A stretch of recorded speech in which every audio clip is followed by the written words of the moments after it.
The violence that happens in our country, George Floyd's tragic death at the hands of police, Black Lives Matter takes on a higher national consciousness than it had. You say, hey, I'm doing this if you want to help, and people come and leave checks.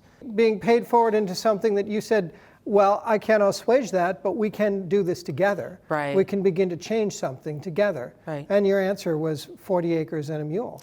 Yeah, so 40 acres is really looking at to preserve the legacy of Black farmers in Black foodways. And so I was looking at it as to look at the history of Black farming, how did it come to play, with understanding that history and really seeing the domino effect like right now.